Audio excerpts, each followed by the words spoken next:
It was a year ago today that the very first person got their COVID-19 jab in the UK. The first person to be vaccinated here in the capital was in Croydon. Our correspondent Carl Mercer has been back there today to reflect on what has been achieved.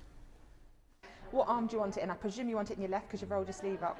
Becky Broad is an old hand at the vaccination game. In fact, she was the first person to give a vaccination in London exactly a year ago today to a man called George Dyer. The buzz and the atmosphere, when I look back, was amazing, and we've kept up that momentum all year. So what we've seen is that enthusiasm that people have had on that first day, we've still got now. Let it go, a little floppy, that's it. First two, and I got a text yesterday and I said I'd booked it up straight away. So we've got mother-in-law staying at the house, so I've got to keep it away from her, you know. They've done 60,000 jabs in this room alone in the last year. With this new variant, it pushed me even more to come and quickly get it done so I can be a bit more protected, especially before I come back. This hospital, like others in London, wants people vaccinated as they face growing pressure. I've been working in the NHS for nearly 30 years. It's one of the more challenging winters that I've been in, probably the most challenging. At this stage of the year, we've seen significant increases in activity. This afternoon, a tea party with the Mayor. Hey, Millie, how are you? How are you? It's a thank you to those involved in the vaccination campaign, people like Paul, who retrained after his best friend died of COVID. The highest number of people I've vaccinated a day was 300.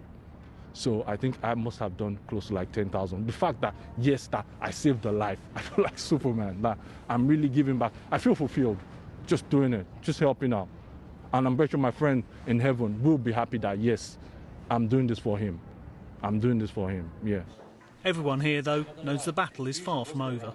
So we know that the Omicron variant is spreading the fastest in London, although the total numbers in London are lower than the rest of the country. Now, what we don't know yet, because we're waiting for the scientists to advise us, is which of those cases are going to need hospital care.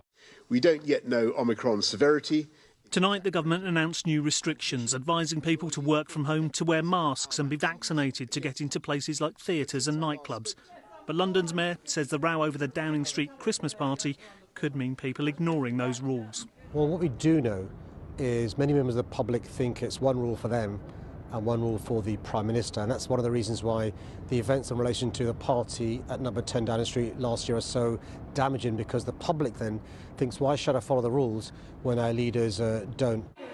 The political rows will no doubt continue, so too will the battle to vaccinate. The NHS will be focusing more on that. Carl Mercer, BBC London.